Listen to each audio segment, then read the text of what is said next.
Okay, so let's start. Okay, so my name is Ankit Satni, and I'm basically from Bijapur district of Chhattisgarh, and this was my fourth attempt. And seriously, it was my third attempt, and in this attempt, I have fortunately secured All India rank 816. So मैं आप लोगों को अपनी थोड़ी journey बता देता हूँ कि कैसे क्या क्या क्या है.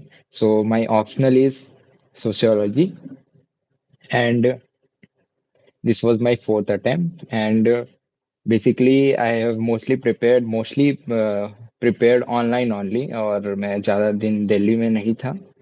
एंड आप लोगों को जो भी डाउट है आप प्लीज़ फ्रीली आप कमेंट्स में पूछिए. एंड मेरा प्री में थोड़ा अच्छा कमांड है, so I will be able to guide you. Okay, so मैं अपने बारे में थोड़ा और डिटेल में बता देता हूँ. I have done BTech in electrical and electronics engineering from Bhila Institute of Technology, Durg. And after that, I graduated in year 2022. And after that, I was fully preparing for the UPSC only. So my serious attempts were 2023, 2024, and 2025. And fortunately, in 2025, I was able to secure a rank, my secure All India rank 816. Okay, so मैं थोड़ा आप लोगों को pre का strategy बता देता हूँ what I followed, जो मेरे लिए काम किया. सो बेसिकली मैंने स्टैटिक पे अच्छा कमांड बना लिया था. जो स्टैटिक सब्जेक्ट्स हैं, जैसे स्टैटिक सब्जेक्ट्स में पॉलिटी, इकोनॉमी है ना, उनके बेसिक जो बुक्स हैं, लक्ष्मीकांत, स्पेक्ट्रम, एंशिएंट मेडिवल के जो भी आपके नोट्स होंगे, उनके पी वाई क्यूज. इन्वायरमेंट के लिए मैंने मोस्टली तो करंट अफेयर और बाकी यूट्यूब से ही पढ़ाई की. मोस्टली मैंने यूट्यूब से ही नोट्स वगैरह बनाए इन्वायरमेंट के, एंड साइंस एंड टेक के भी. एंड इकोनॉमी के लिए मैंने स्टडी आईक्यू का एक बुक फॉलो किया था. उसमें जो भी प्रीलिम्स के फैक्ट्स थे, मैंने वो उसके अलग से नोट्स बना लिए थे. And this were my basic books. तो ये बेसिक्स थे, इनका मैंने चार प्री के पहले मोस्टली आपको बेसिकली 4 से 5 बार आपको रिवीजन हर एक बुक का या आपके नोट्स का उसका करना ही पड़ेगा, अदरवाइज आपको मेन प्री एग्जाम में याद नहीं आएगा. And for the current affair I relied on Satyam Jain sir. He used to take all the current affair lectures of each subject. तो मैंने उस पर रिलाई किया था, and that was enough. And in 2025 attempt I was able to secure around 115 marks in GS. So I think that was a very really good marks, and this was my basic resources for the prelims paper. And for mains, I took the coaching from mains mentorship program from the Sathi IAS. Sivian sir's classes of Write Smart were really good, which helped me structure the answers and how to develop answer writing aptitude. His courses were really helpful. So, and for sociology, I joined the foundation course of Vikas Ranjan sir, uh, and that was the only resources that I followed. And mostly for optional, I followed the coaching notes only, and not other than any other books. And CSAT के लिए I followed CSAT के लिए I followed the Ankit Tiwari sir's study IQ. The lectures were freely available on YouTube, and that were really helpful. उन्होंने जितने भी PYQs थे, उनके उनके उन्होंने लेक्चर्स बना के सब डाल दिए थे. सो अब हम कमेंट्स से देख लेते हैं जो भी क्वेश्चंस है. ओके, सो मोटिवेशन मेरे को कहाँ से मिला starting, so I will tell something about that. Basically starting में तो मेरे फादर ने ही मुझे बताया था कि क्या होता है यूपीएससी, कि इससे कहाँ कहाँ जा सकते हैं, कैसे कैसे प्लेटफॉर्म्स मिलते हैं, कौन कौन सी सर्विसेज होती हैं. एंड ग्रेजुअली मेरा भी इंटरेस्ट जाग गया इस फील्ड में. एंड वहाँ पे मेरे डिस्ट्रिक्ट में जिला पंचायत सीईओ सर थे, राहुल वेंकट सर. मैं उनसे मिला था और उन्होंने ही मेरे को स्टार्टिंग में थोड़ी सी गाइडेंस दी थी. तो आई थिंक मेरे को वहाँ से मोटिवेशन मिला कि कैसे क्या होता है, कि कितने बड़े बड़े प्लेटफॉर्म्स में हम जा सकते हैं यूपीएससी के थ्रू. तो ऐसा था मेरा, बाकी ऐसा कोई मेजर मोटिवेशन नहीं, ऐसे ग्रेजुअली ही मेरा इंटरेस्ट जागा था यूपीएससी के लिए. एंड रिवीजन के लिए which is the most important thing. तो बेसिकली 3 to 4 रिवीजन तो कंपलसरी है. अदरवाइज आपको वहाँ पे याद करना वेरी बहुत ज़्यादा डिफिकल्ट हो जाएगा। और अगर आप 4 से 4 टू 5 टाइम्स अगर आप रिवाइज कर लेते हो तो अब जब आप क्वेश्चंस देखोगे तो आपको ऑटोमेटिकली याद आ जाएगा, है ना? तो उसके लिए ज़्यादा स्ट्रेस नहीं लेना है। You have to focus on the revision only. Revision अच्छा होगा तो आपको मेन एग्जाम में बिल्कुल याद आ जाएगा। Okay, solutions to clear forest cut off. So last ये 2025 वाले में मेरा फॉरेस्ट कट ऑफ क्लियर हुआ था। तो फॉरेस्ट के लिए तो आई थिंक आपका एप्टीट्यूड अच्छा होना चाहिए, आपकी गेसिंग पावर अच्छी होनी चाहिए। तो इसके लिए फॉरेस्ट कट ऑफ क्लियर करने के लिए आप लोगों को थोड़ा अटेम्प्ट भी ज़्यादा करना पड़ेगा, तो थोड़ा रिस्की है। तो इसके लिए थोड़ा ध्यान से आप अटेम्प्ट करें। ज़्यादा अटेम्प्ट करने के चक्कर में नेगेटिव ना कर पाएँ, बिकॉज़ फिर अदरवाइज़ जो सीएसई का प्रीलिम्स है वो भी डेंजर में आ सकता है। तो फॉरेस्ट के लिए आप मोस्टली आप पीवाईक्यू सॉल्व कीजिए, उनके एप्टीट्यूड को समझिए कि कैसे वो क्वेश्चंस फ्रेम करते हैं, उनके लैंग्वेज को समझिए यूपीएससी के कि कहाँ पे वो एक्सट्रीम स्टेटमेंट्स में जाते हैं। और एलिमिनेशन टेक्निक तो हमेशा काम आता है, तो एलिमिनेशन टेक्निक पे भी अच्छे से प्रैक्टिस करिए। और टेस्ट देना इज़ वेरी कंपलसरी। तो टेस्ट से ही आप लोगों को आप कहाँ पे स्टैंड करते हो उससे वही वहीं से पता चलेगा। So giving test is very important. और फॉरेस्ट के लिए हमेशा बहुत ज़्यादा रिस्क नहीं लेना है, बिकॉज़ ज़्यादा अटेम्प्ट करने से नेगेटिव भी हो जाते हैं। बट मेरा तो ऐसा ही था, मेरा एप्टीट्यूड ऐसा था कि मैं मैक्सिमम अटेम्प्ट करता था, मोस्टली 95 के आसपास। And last year I was getting nearly about 115 marks. So ये मेरा स्ट्रैटेजी था कि थोड़ा ज़्यादा अटेम्प्ट करता था और मेरा गेसिंग पावर अच्छा था। तो गेसिंग पावर के लिए आपको थोड़ा आपकी जो जनरल अवेयरनेस है सराउंडिंग का और जो थोड़ा ओवरऑल नॉलेज है, थोड़ा ब्रॉड व्यू है, उसको थोड़ा आपको स्ट्रॉन्ग करना पड़ेगा। दैट्स द थिंग, जिससे कि आप थोड़े ज़्यादा क्वेश्चंस अटेम्प्ट कर पाओ। How to prepare from the beginning. So beginning में देखिए, आई वुड सजेस्ट कि कोई कोचिंग अगर आप अफोर्ड कर सकते हैं तो बेसिक डेफिनेटली आप उसको ऑप्ट करिए, बिकॉज आजकल सारी चीज़ें ऑनलाइन अवेलेबल है। बहुत सारे अफोर्डेबल कोर्सेज हैं 20,000 25 15,000 के आसपास। सो जस्ट इनरोल इन दी कोचिंग्स। उससे क्या है, आपको थोड़ा इनिशियल लेक्चर्स और इनिशियल गाइडेंस मिल जाएगी। बाकी मोस्टली तो सेल्फ स्टडी ही होता है। मोस्टली आपको सेल्फ स्टडी से ही आपका जो भी आउटपुट आएगा उससे ही होता है। बट स्टार्टिंग में आप अगर करते हो तो कोचिंग ज्वाइन कर सकते हो। अगर आप नहीं भी करते हो तो यूट्यूब में सारी चीज़ें अवेलेबल हैं। कुछ कुछ यूट्यूब चैनल्स हैं जिस पे बहुत सारी चीज़ें अवेलेबल, जैसे पीवाईक्यू की सारी सीरीज़ सिविन चौधरी सर के यूट्यूब चैनल पे अवेलेबल है। और भी एक हर्षित द्विवेदी सर हैं, उन पे मॉडर्न हिस्ट्री के सारे लेक्चर्स पड़े हुए हैं। इकोनॉमी के लिए सत्यम सर के जितने भी एक क्वेश्चंस एमसीक्यू क्वेश्चंस वाले सीरीज़ हैं वो पड़े हुए हैं। बहुत सारे यूट्यूब चैनल्स हैं जो फ्रीली प्रोवाइड करें, जिसका आप बिल्कुल फ़ायदा उठा सकते हैं। एंड बिगिनिंग में the most important thing is you have to decide your optional. वही गेम चेंजर है, वही आपको सिलेक्शन दिलवाएगा। So in the beginning you have to select optional carefully, है ना? जिससे आप अच्छा स्कोर कर पाओ, जिस पे आपका इंटरेस्ट हो। तो optional is very important. So optional पे ज़्यादा ध्यान दो और उसको जितना जल्दी हो सकता है इन 6 to 7 मंथ्स उसको एंड करके उसका पूरा सिलेबस कंप्लीट करके and then after completely prelims के प्रिपरेशन में आप लग जाइए। तो इस तरीके से आप स्टार्टिंग का प्रिपरेशन स्टार्ट कर सकते हैं। एंड मोस्ट इम्पॉर्टेंट थिंग कि आप टॉपर्स को सुनिए। टॉपर्स आपको इनसाइट्स देंगे, टॉपर्स की कॉपीज देखिए। और डेली अगर आप 5 to 10 क्वेश्चन सॉल्व कर लेते हैं जो भी सब्जेक्ट्स आपको पढ़ाया जा रहा है, that will be really helpful, है ना? तो क्वेश्चन सॉल्व करना भी इम्पॉर्टेंट है ताकि आपका प्री स्ट्रांग हो जाए।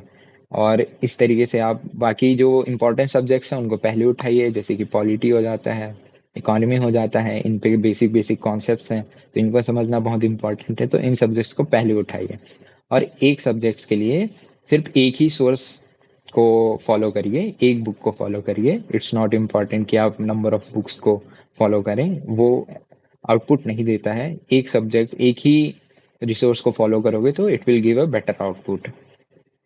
What was the last 2 month strategy. तो लास्ट 2 मंथ स्ट्रैटेजी में आप बेसिक अपना जो भी नोट्स था, आपने जो भी बुक पढ़ा है, बस उसको अगर आप 2 महीने में 3 बार भी रिवाइज कर लेते हो, है ना? तो वो बहुत अच्छा होगा। अगर आप 3 टाइम्स रिवाइज कर लेते हो उसके बाद आप इस मंथ में हर एक वीकेंड अगर आप एक एफएलटी दे दो इन अ टाइम बाउंड मैनर, है ना, विथ ओएमआर। इससे क्या है, आपका टाइम मैनेजमेंट सही हो जाएगा, आपकी प्रैक्टिस हो जाएगी ओएमआर फिलिंग की। और उसी टाइम में देना जिस टाइम में प्री का जीएस का पेपर होता है और सी सेट का, and try to give two papers in a single day, एक जीएस का एक सी सेट का। इससे क्या है, आपकी हैबिट बन जाएगी, आपका मसल मेमोरी बन जाएगा, it will really helpful in the final exam day, है ना। तो ये कर सकते हो आप। टेस्ट को थोड़ा अगर बहुत ज़्यादा नहीं भी दे रहे हो तो थोड़ी एफएलटीज दे दो एक एक वीकेंड में, 5 5 डेज के गैप में। और try to give FLTs of different coaching, है ना। अलग अलग कोचिंग्स के थोड़ा एफएलटी देना, ये नहीं कि एक ही कोचिंग का। इससे क्या है, आपका नॉलेज भी ब्रॉड होगा और एक ही कोचिंग के क्वेश्चंस की एप्टीट्यूड नहीं आएगी, मतलब कोचिंग के हिसाब से आपका माइंड नहीं सेट होगा। तो दैट्स रियली इम्पोर्टेंट। और रिवीजन तो अटमोस्ट इम्पोर्टेंस है, रिवीजन पे बिल्कुल ध्यान दीजिए। और जो करंट अफेयर है उनको भी, उन पे भी आजकल क्वेश्चंस आ रहे हैं, तो उनको भी जो भी आपका रिसोर्स रहा है करंट अफेयर्स का, उसको मिनिमम 2 टाइम्स रिवाइज करके जाइएगा। Which NCERTs are compulsory in the beginning. So मैंने मोस्टली स्टैंडर्ड बुक फॉलो किए थे, मोस्ट ऑफ द सब्जेक्ट्स की। मैंने एनसीईआरटी के जो ज्योग्राफी 11th और 12th बस ज्योग्राफी के लिए फॉलो किया था, एंड अदर देन दैट मैंने मोस्टली स्टैंडर्ड बुक्स ही फॉलो किए हैं। How many attempts did you make in prelims? तो मैंने 4 अटेम्प्ट्स दिए हैं प्रीलिम्स के। बेसिकली सीरियस अटेम्प्ट्स तो मैंने 3 दिए हैं, बट एक अटेम्प्ट मैंने कॉलेज में रहते हुए ही दे दिया था, 2022 वाला। बट उस टाइम मेरा प्रिपरेशन नहीं था अच्छे से, तो मैंने दे दिया था। और सीरियस प्रिपरेशन के साथ जब मैं 2020 में जुलाई अगस्त में पास आउट हुआ हूँ, तो उसके बाद सीरियस प्रिपरेशन के साथ 3 अटेम्प्ट दिए मैंने, 2023, 2024 एंड 2025 का। Okay, we know 2 or 3 facts about option, but we don't have the intuition to attempt. देखिए, अगर आप 3 स्टेटमेंट्स हैं अगर किसी भी क्वेश्चन में, and you are able to solve the 2 statement, है ना। अगर आप 2 ऑप्शंस में कंफ्यूज हो, ए या बी में, और आपने 50% ऑफ द क्वेश्चन को सॉल्व कर लिया है, then I think you should attempt it. भले ही वो कई बार रॉन्ग हो जाता है, बट ओवरऑल वो आपको पॉजिटिव ही लेके जाएगा। एट द एंड जितने भी 50-50% वाले क्वेश्चंस हैं वो आपको आई थिंक पॉजिटिव ही लेके जाते हैं, जितना मेरा एक्सपीरियंस रहा है। एंड फैक्ट्स वाले क्वेश्चंस, अगर 3 स्टेटमेंट हैं, तीनों ही फैक्ट्स हैं और तीनों ही नहीं पता है, देन इसमें कोई एप्टीट्यूड या कोई गैस वर्क करने की कोई ज़रूरत नहीं है। इट्स नॉट रियली इंपॉर्टेंट कि आप 100 में 100 क्वेश्चन अटेम्प्ट करके आओ। लोग 70 अटेम्प्ट करके भी प्री क्वालिफाई कर लेते हैं। तो आप अपना स्ट्रेंथ और वीकनेस को जानना है। That's why it is very important कि आप अपना एप्टीट्यूड जानें, अपने स्ट्रेंथ, आपका जो भी जिन भी सब्जेक्ट्स में आप स्ट्रांग हो उनको जानें, ताकि जब आप भी गेस वर्क करें तो उन्हीं सब्जेक्ट्स के क्वेश्चन में करें। ये नहीं कि जिसमें आप वीक हैं उसके क्वेश्चंस में आप गेस वर्क कर रहे हो, है ना। Okay, my first. So answer writing के बारे में हम थोड़ा सा देख लेते हैं। सो बेसिकली जब मैं 2023 का मेरा प्रीलिम्स नहीं हो पाया था, so after that I started practising the answers. And mostly मैंने ऑप्शनल के ही किए थे। मोस्टली ऑप्शनल का किया था मैंने, पीवाईक्यू का जो मॉडल आंसर वाला एक बुक होता है सोशियोलॉजी का, क्रॉनिकल्स का, मैंने वो ऑर्डर कर लिया था। उतना ज़्यादा अच्छा आंसर्स नहीं होता था, बट ठीक है, थोड़ा नॉलेज मिल जाता था, थोड़ा कंटेंट मिल जाता था। एंड टॉपर्स के कॉपीज में डाउनलोड करके रखता था। तो मैंने बेसिकली 2023 के बाद एक सीरियस आंसर राइटिंग स्टार्ट किया था। एंड मेरे को गाइडेंस भी ठीक मिल गया था, सिविन सर का जो भी राइट स्मार्ट का कोर्स था वो बहुत हेल्पफुल था, पॉइंट्स जनरेट करने में, डिफरेंट डिफरेंट डायमेंशंस जनरेट करने में। तो ये था मेरा। बट मैंने मेंस के पहले 50 to 60% अपना आंसर राइटिंग का जो भी है वो मैंने कंप्लीट कर लिया था। And because of that only 2024 के अटेम्प्ट में मैं इंटरव्यू तक गया था, but I miss the final list by 9 marks. So this was my second interview 2025 वाला। सो मेरा आंसर राइटिंग ठीक था इन दी प्रीवियस अटेम्प्ट टू, है ना। तो मेरा क्लियर हो गया था मीन्स, इंटरव्यू में मेरा फाइनल लिस्ट रुक गया था।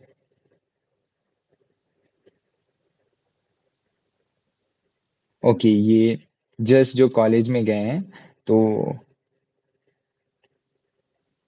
ओके, सो इसको एड्रेस कर लेते हैं कि सीजीएल में जाना है या यूपीएससी में फर्स्ट सिक्योर जॉब और go for UPSC. So अगर आपका फर्स्ट ईयर है then there is no need to look for the UPSC. Just develop your personality.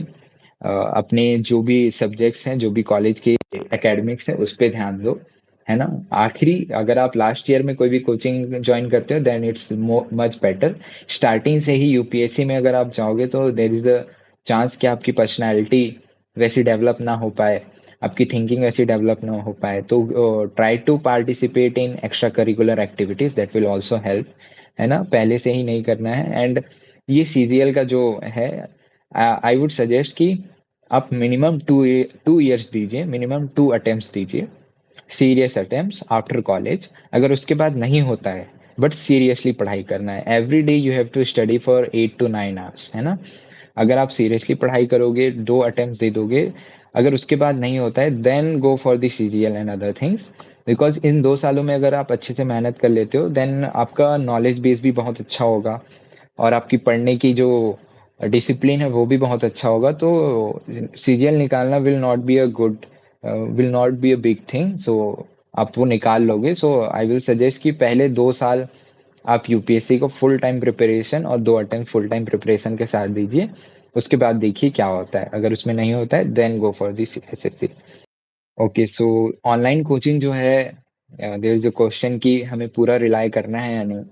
देखिए, अगर आप ऑनलाइन कोचिंग ज्वाइन कर लेते हैं then it's good, but it's not important कि आप पूरा उन पे रिलाई करें। यूट्यूब्स पे भी बहुत अच्छे अच्छे टीचर्स हैं, उनको भी डेली सुनते रहिए। जैसे कि सत्यम जैन सर हैं, शिविन चौधरी सर हैं, तो मुदित जैन सर हैं, इनको डेली सुनते रहिए। इनके लेक्चर्स आते हैं। इवन वाजीरामन रवि का डेली एडिटोरियल एक्सप्लेनेशन आता है, जब भी आपका फ्री टाइम है आप उसको सुन सकते हैं।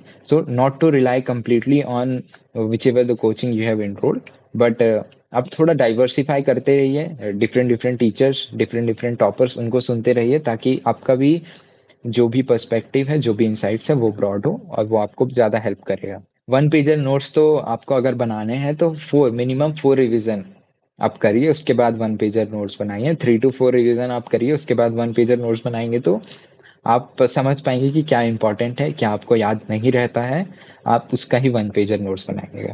Okay, is it necessary to have post graduation level in optional? No, it's not. Level तो चाहिए, बेसिक ग्रेजुएशन लेवल चाहिए, but not a post graduation level, है ना। और इसमें जरूरी नहीं है कि जिसमें आप ग्रेजुएशन की हो वो ही सब्जेक्ट आप ऑप्शनल में ऑप्ट कर सकते हो, ऐसा नहीं है। जितने भी लिस्ट हैं, अगर अगर आप इंजीनियर हो तो भी कोई सी भी सब्जेक्ट्स, मेडिसिन, ह्यूमैनिटीज के सब्जेक्ट्स, ये सब ऑप्ट कर सकते हो। मैं खुद इंजीनियरिंग बैकग्राउंड से हूँ and I opted the sociology as my optional. Okay, my medium was English. How many question? Okay, so how many questions I attempted? I attempted 99 questions. Uh, and I was scoring about 115 marks. Is it necessary to make NCRT notes like those of polity economy? No, it's not necessary to make NCRT notes. It's better to highlight. उस पे आप highlight करके रख लोगे, because इतने सारे notes बनाना, उनमें आपका टाइम जाएगा, आउटपुट नहीं निकलेगा, कॉस्ट बेनिफिट रेशियो थोड़ा कम हो सकता है। इट्स बेटर कि आप हाईलाइट करके रख लो, और जो भी आपके अदर कोचिंग के नोट्स हैं या स्टैंडर्ड बुक के नोट्स हैं उनको फॉलो कर लो। Okay, what should be the strategy for CSAT? I think this is really important because आजकल सीसेट बहुत हार्ड होता जा रहा है। So for CSAT, I think reading comprehension आपका स्ट्रांग होना बहुत जरूरी है, बिकॉज आप अदर थिंग्स पे उतना ज़्यादा रिलाई नहीं कर सकते, बिकॉज आजकल वो हार्ड आ रहे हैं। सो रीडिंग कॉम्प्रिहेंशन के लिए भी it's really important to develop an aptitude. उसमें भी एप्टीट्यूड काम आता है। तो एप्टीट्यूड अगर आपको डेवलप करना है then you have to solve the reading comprehension of previous years. और उनको ऐसा नहीं कि एक बार सॉल्व करके साइड में रख दिए, you have to solve for 3 to 4 times. Past 5 to 6 years के मिनिमम आपको रीडिंग कॉम्प्रिहेंशन सॉल्व करने हैं। तो इससे आपका एक मेजर जो बेसिक 40 to 50 मार्क्स का जो रेंज होता है वो आपका सिक्योर हो जाएगा। अगर 45 मार्क्स भी आप सिक्योर कर पाते हो रीडिंग कॉम्प्रिहेंशन से, देन इट्स रियली गुड। उसके बाद बाकी के मार्क्स देखेंगे। एंड बाकी के मार्क्स के लिए आप इजियर जो मतलब थोड़ा ट्राई टू जितने भी जितने भी टॉपिक्स हैं, ऐसा नहीं कि जो इजी है बस उसको तो समझ के चले गए, उनको पढ़ के चले गए। It's not good. I think जितने भी टॉपिक्स हैं उनको थोड़ा थोड़ा तो समझ लेना चाहिए कैसे सॉल्व होंगे। इसलिए मैंने अंकित तिवारी सर, उनका सारा स्टडी आईक्यू में पूरा सीरीज डला हुआ है पूरे पीवाईक्यू का। बहुत ही बेसिक और बहुत ही हिंदी है, बहुत ही बेसिक और हिंदी लैंग्वेज में वो समझाते हैं, so it's really easy to understand. तो आप वहाँ से हेल्प ले सकते हो। जो भी आपका स्ट्रॉन्ग चीज़ है, जो भी बेसिक बेसिक टॉपिक्स होते हैं, जैसे कैलेंडर हो गया, यूनिट डिजिट का टॉपिक हो गया, है ना, नंबर सिस्टम्स के टॉपिक हो गए, एलसीएम एचसीएफ, इन सब के जो बेसिक बेसिक क्वेश्चंस आते हैं, ब्लड रिलेशंस के क्वेश्चंस आते हैं, ये आपके गलत नहीं होने चाहिए। और जो भी बहुत सारे इजी क्वेश्चंस भी आते हैं स्टेटमेंट वाले, है ना, तो उनको अच्छे से करके आना। बट आरसी जो है वो ऐसा रखिए कि आप पूरा अटेम्प्ट करके आए और उस पर अपना स्ट्रांग होल्ड बना के रखें, वही आपको अबाउट 40 to 50 मार्क्स दिला के जाएगा। अगर 40 to 45 भी दिलाता है देन इट्स गुड। उसके बाद का जो भी है, बहुत सारे इजी क्वेश्चंस आते हैं तो आप उनके थ्रू कर सकते हैं। The best trick to remember how to revise last time so that I can. Okay, best trick तो ये है कि आप थोड़ा लिख के अगर आप याद कर सकते हो तो देन इट्स रियली गुड। मैं थोड़ा सा लिख के भी याद करता था जो मेरे को याद नहीं होता था। एंड लास्ट 1 वीक में एक रिवीजन सारे सब्जेक्ट्स का जो भी आपने पढ़ा है और करंट अफेयर का, ये करके चाहिए लास्ट 1 वीक में, ताकि आपको एग्जाम में याद रहे, है ना। आप पहले कितना भी बार रिवाइज किए हो, इट्स नेसेसरी कि आप एग्जाम के जस्ट 1 वीक पहले जो आपका स्ट्रॉन्ग सब्जेक्ट है, जैसे पॉलिटी हो गया, इकोनॉमी हो गया, इनको पहले ही रिवाइज करके खत्म करके रख दीजिए। और जो करंट अफेयर लोडेड है, जैसे कि साइंस एंड टेक, इन्वायरमेंट, है ना, और भी अदर अदर स्कीम्स वगैरह जो भी आते हैं, उनको थोड़ा एंड पे रिवाइज करके रखिएगा। तो इससे क्या है, आपका करंट अफेयर अच्छे से याद रहेगा। बाकी स्टैटिक तो आप पहले से पढ़ते ही आ रहे हो, तो वो तो याद आ ही जाएगा जब आप क्वेश्चन देखोगे। Okay, the most common mistakes, what are the most common mistakes that beginners do. So the most common mistake मेरे को ये लगता है कि आप सिर्फ लेक्चर देखते रहते हो, है ना, पढ़ाई के नाम पे। लोग या 8 8 घंटे 9 9 घंटे का लेक्चर देख लेते हैं दिन में, एंड दे थिंक कि आज की पढ़ाई हो गई है 9 घंटे की। ऐसा नहीं होता है। आपको बुक लेके बैठना पड़ेगा, आपको बुक पढ़ने की आदत होनी चाहिए, तभी आपको माइंड में याद होगा। आप 3 to 4 आवर्स का लेक्चर, मैक्सिमम 4 आवर्स का लेक्चर देख सकते हो दिन में। एंड आफ्टर दैट आपको सेल्फ स्टडी करनी है, बुक को पढ़ना है, जो भी आपको नोट्स या पीडीएफ मिले हैं उनको पढ़ना है, क्वेश्चन सॉल्व करने हैं, ये होती पढ़ाई। जो कि बिगिनर्स स्टार्टिंग में मिस्टेक कर देते हैं समझने में। उनको लगता है कि लेक्चर देखने से ही सब सारी चीजें समझ आ जाएगी, सारी चीजें उनको याद आ जाएगी। एंड बहुत ज़्यादा रिसोर्स को डाइवर्सिफाई नहीं करना है, ये एक मिस्टेक होता है कि अलग अलग सारे जितने भी बुक्स हैं वो सारे कलेक्ट करके रख लेते हैं और उनको पढ़ते रहते हैं उनको। तो ऐसा नहीं है। एक एक बुक भी पढ़ोगे एक एक सब्जेक्ट के लिए, देन इट्स इनफ। और क्वेश्चन सॉल्व करना, क्वेश्चन सॉल्व करने से नहीं भागना है।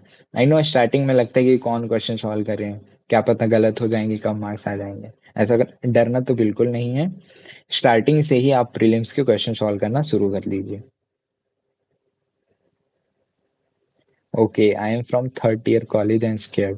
देखिए, इट्स कोई बात नहीं, थर्ड ईयर मैं भी कोई बहुत बड़े आईआईटी एनआईटी से नहीं हूँ। मैं भी ऐसी second year third year college से हूँ, भिलाई इंस्टीट्यूट ऑफ टेक्नोलॉजी, जो कि दुर्ग में है, छत्तीसगढ़ में। सो डरने की कोई बात नहीं है, सारे निकाल लेते हैं। बस आपको मिनिमम 2 इयर्स बहुत अच्छे से पढ़ाई करनी पड़ेगी कंसिस्टेंसी के साथ, डेली 8 to 9 आवर्स, है ना, तो आप भी निकाल लोगे। इट्स नॉट नेसेसरी कि आप बहुत बड़े कॉलेज से बिलोंग करें। Sir, how to analyse PYQ, तो बेसिकली मैंने पीवाईक्यू के लिए एक दृष्टि आई इसका बुक ले लिया था, जिसमें सारे क्वेश्चंस का डिटेल आंसर भी था थोड़ा थोड़ा। तो मैं उससे पढ़ता था, उसमें जो भी इंफॉर्मेशन मेरे को मिलता था मैं उसको हाईलाइट करके रख लेता था। तो वो भी मेरा एक सोर्स था पीवाईक्यू का। एंड पीवाईक्यू को एनालाइज करने के लिए उसको लैंग्वेज पकड़ना जरूरी है, एक्सट्रीम स्टेटमेंट, एक्सट्रीम वर्ड्स कैसे बनाते हैं यूपीएससी वाले, इस तरीके से आपको एनालाइज करना पड़ेगा, है ना। कहाँ पे कौन सा कॉन्सेप्ट अप्लाई हो रहा है, थोड़ा जनरल अवेयरनेस भी इम्पोर्टेंट है। जैसे मैं एक पीवाईक्यू का क्वेश्चन देख रहा था कि इन्वायरमेंटली सस्टेनेबल रोड्स बनाने के लिए रूरल एरिया में कौन कौन से प्रोडक्ट्स यूज हो रहे हैं, तो उसमें से एक ऑप्शन था पोर्टलैंड सीमेंट। तो पोर्टलैंड सीमेंट तो एक conventional way of road construction है, तो उसको कैसे इन्वायरमेंटली सस्टेनेबल होगा वो, है ना। बट वो एक ऑप्शन था, तो आपको थोड़ा जनरल अवेयरनेस बढ़ा रखना है, थोड़ा ब्रॉड माइंडसेट रखना है कि ये तो कन्वेंशनल है, ये तो उतना ज़्यादा इन्वायरमेंटली सस्टेनेबल नहीं है, इसमें बहुत सारी पॉल्यूशन भी जनरेट हो रहा है। तो ऐसे करके आपको उसको एलिमिनेट करना पड़ेगा। Pub ad versus sociology, what is bad? तो मैंने तो पबेड कभी पढ़ा नहीं है, I don't know what are the topics और कैसे कैसे क्या कौन कौन से थिंकर क्या क्या हैं। सो मेरे लिए तो sociology is my favourite subject. उसमें जो थिंकर्स हैं, जो व्यू पॉइंट हमें समझ आता है सोसाइटी को समझने का, तो मेरे लिए तो sociology will be best. But मैं ये नहीं कहूँगा कि पवेड ऐसा है वैसा है। पवेड इज ऑल्सो गुड, उससे भी बहुत सारे टॉपर्स निकलते हैं। आपका जो पर्सनल इंटरेस्ट है आप उस पर जाइए, क्योंकि ये दोनों ही ऑप्शनल स्कोरिंग है और दोनों से ही बहुत सारे टॉपर्स निकलते हैं। तो ऐसा नहीं कि आप किसी और का सुने, आप अपना इंटरेस्ट देखें और ऑप्ट करिए जो भी है। What services you allotted? अभी तक तो सर्विस अलोकेशन नहीं आई है, तो अभी पता नहीं। ओके, एक साल में आप कितना? बेसिकली तो 4 to 5 टाइम्स मिनिमम, 5 टाइम्स तो मिनिमम आपको रिवीजन होना चाहिए, है ना। उसके बाद जो भी लास्ट मंथ का रिवीजन है उसको हटा के अगर आप एक साल पढ़ रहे हो तो 5 टाइम हर एक सब्जेक्ट, आपके जो भी नोट्स हैं जो भी बुक्स हैं वो आपका रिवीजन होना चाहिए। Brother, does college matter?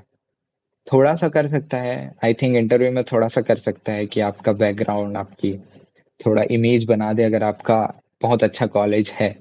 But I don't think बहुत ज़्यादा मैटर करता है, बिकॉज मैं भी एक थर्ड ईयर कॉलेज से ही हूँ। तो and I got decent score in interview, 189 marks. तो आई डोंट थिंक कि उतना ज़्यादा मैटर करता है। व्हाट मैटर इज, जो मैटर करता है वो ये है कि आपका हार्ड वर्क मैटर करता है ना। So try to focus on that.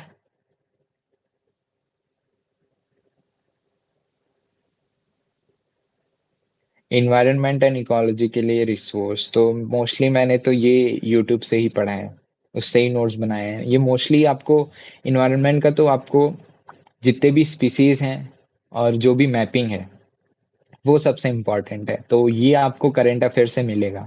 और जो मैपिंग है मैंने भारत दर्शन सीरीज जो सत्यम जैन सर ने कराया था, मैंने उससे किया था। और जो भी स्पीसीज वगैरह है उनके बारे में आप बहुत सारे यूट्यूब में डले हुए हैं, आई थिंक स्लीपी क्लासेस ने भी डाला हुआ है। उनके जो भी स्पीसीज वगैरह हैं वो कहाँ पे मिलते हैं, उनके कैरेक्टरिस्टिक्स क्या हैं, उन पे थोड़ा आप यूट्यूब से लेक्चर्स देख के नोट्स बना लीजिए। ये ज़्यादा बेटर है। मैंने यही फॉलो किया था, मैंने कोई एक स्पेसिफिक बुक फॉलो नहीं किया था। What's your age? My age is 24। How to stay consistent? So there is a saying that motivation is temporary but consistency is permanent. So यही है कि कंसिस्टेंसी अगर आपका रहेगा देन अल्टीमेटली आप सक्सेस को अचीव कर लोगे। तो कंसिस्टेंसी के लिए the most important thing is to follow the time table. आप जो भी टाइम टेबल बनाओगे, 8 आवर्स का, 9 आवर्स का, आप try to stick to that. आप उसको वो करिए, फॉलो करिए। सोशियोलॉजी रिसोर्स तो मैंने मोस्टली विकास रंजन सर के क्लासेस लिए थे, तो वहां से मैंने अपने नोट्स बनाए हैं। How to use topper copy? So topper copy तो ऐसे यूज करना है कि आप उनको ट्राई टू उनसे एक्सट्रैक्ट करो, आप पॉइंट्स एक्सट्रैक्ट करो, है ना। जो भी बेस्ट एग्जांपल्स हैं, जो भी उन्होंने डायमेंशंस जनरेट किए हैं कि एक क्वेश्चन में कितने डायमेंशंस उन्होंने जनरेट किए, तो इस तरीके से आप उनसे यूज कर सकते हो। और कंटेंट के लिए भी यूज कर सकते हो, जैसे सोच GS4 है, एथिक्स का पेपर, तो उसमें बहुत सारे एग्जाम्पल्स, कोट्स, ये सब लगते हैं, तो आप वहां से आप टॉपर कॉपी यूज कर सकते हो। How to prepare UPSC CSC as a working professional? तो अगर आप वर्किंग प्रोफेशनल हो then I think I know कि ये आपके लिए हार्ड होगा, but try to give at least 3 to 4 hours to self study. ज़्यादा लेक्चर्स पे ध्यान नहीं, सेल्फ स्टडी पे ज़्यादा ध्यान देना, that will be better. Did you completely avoid friends? नहीं, मैंने कम्प्लीटली अवॉइड नहीं किया था, मेरे फ्रेंड्स हैं, सोशल मीडिया भी था बट उतना नहीं चलाता था।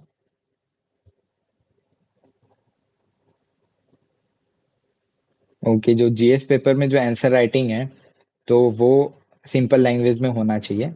आई थिंक वो ज़्यादा स्कोरिंग होता है, सिंपल लैंग्वेज से ज़्यादा अच्छे मार्क्स मिल जाते हैं। When did you start your exam preparation? मैंने आफ्टर 2022 मैंने अपना फुल टाइम प्रिपरेशन स्टार्ट किया था। Okay, so most of the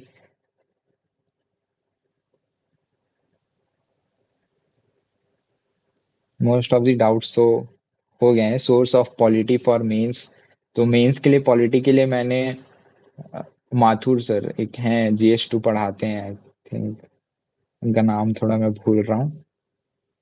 उनके नोट्स मैंने हल्के से यूज़ किए थे एंड मोस्टली मैंने जो भी सारथी आईएएस मैंने ज्वाइन किया था मेंस मेंटरशिप प्रोग्राम, तो उसमें मेरे को कंटेंट मिला था वो, और सत्यम जैन का भी मैंने ज्वाइन किया हुआ था, सत्यम जैन सर का, तो उसके कंटेंट मैंने यूज़ किए। Okay, how to maintain a balance between answer writing and prelims? तो अभी तो देखिए, अगर आप इस ईयर का प्रीलिम्स दे रहे हैं देन तो कोई मतलब नहीं है अभी आंसर राइटिंग करने का। बट अगर आप नेक्स्ट ईयर का प्रीलिम्स दे रहे हो then there is a time. आप 5 मंथ्स मिनिमम, अभी से 5 to 6 मंथ्स आप आंसर राइटिंग को दे सकते हो, और डेली 10 क्वेश्चंस भी एमसीक्यू के सॉल्व कर लिए, that's enough. But 5 to 6 month आने वाले उसमें आप आंसर राइटिंग को अच्छे से फोकस करिए। Okay, so most of the doubts clear हो गए हैं। How to could not remember anything, ऐसा लगता है आफ्टर रिविजन ऑल्सो कि हमें याद नहीं है, मुझे याद नहीं आ रहा है, बट जब जैसे ही आप क्वेश्चन देखोगे रिलेटेड आपको याद आ जाएगा। तो रिवीजन अच्छा करना इसलिए इम्पोर्टेंट है ताकि आप जब भी क्वेश्चन देखो आपको वो चीज़ें याद आ जाए। How to do current affair, मैंने सत्यम सर के जो भी फोकस मैगजीन के लेक्चर्स थे मैंने उसको फॉलो किए थे। आई थिंक अभी भी डल गए हैं पॉलिटी इकोनॉमी के, you can watch that. Okay, so let's and the session. Most of the question सारे एंड हो गए हैं। ओके, तो थैंक यू वेरी मच, है ना। And how did you cope up with mental breakdown? तो motivated रहना है, टॉपर्स को सुनते रहना है। मेंटल ब्रेकडाउन के लिए मैं मोस्टली आप थोड़े बहुत गेम्स खेल सकते हो डेली, अपना मेंटल हेल्थ अच्छा रखने के लिए मैं चेस खेलता था, तो इस तरीके की चीज़ें आप फॉलो कर सकते हो। एंड अपने मम्मी पापा से डेली बात कर सकते हो, आपका अच्छा फील होगा, मोटिवेटेड फील होगा, है ना। एंड अच्छे सराउंडिंग में रहिए जो आपको पुश करते हैं, आपको मोटिवेट रखते हैं, तो it will be better. Okay, thank you so much. Okay, so एक लास्ट क्वेश्चन देख लेते हैं कि ड्यूरिंग आफ्टर 4 लाइन्स हमें याद नहीं आता, that's why it's important to generate answer writing aptitude, कि आप पहले इंट्रो के लिए 3 से 4 लाइन्स आपको तो याद होनी ही चाहिए, बेसिक जो भी इंट्रो है। उसके बाद सीधे आप डायमेंशन में आओगे, सीधे डायमेंशन में आते ही आप उसका हेडिंग बनाओगे और उसको बॉक्स बना दोगे उसके हेडिंग में। एंड आफ्टर दैट आप डायमेंशंस जनरेट करोगे जितने भी उस टॉपिक पे है, डिफरेंट डिफरेंट डायमेंशंस में एक एक पॉइंट आप लिख सकते हो, है ना। इसलिए प्रैक्टिस करने के लिए आप थोड़ा ट्राई करो, टॉपर कॉपी को देखो, इसके थ्रू आपका मोस्ट ऑफ दी चीज़ें सॉल्व हो जाएंगी। बट बहुत ज़्यादा स्ट्रेस नहीं लेना है, अगर आप अभी स्टार्ट कर रहे हो आंसर राइटिंग, धीरे धीरे वो डेवलप हो जाता है, तो not to take stress. Okay, so thank you very much, session end करते हैं।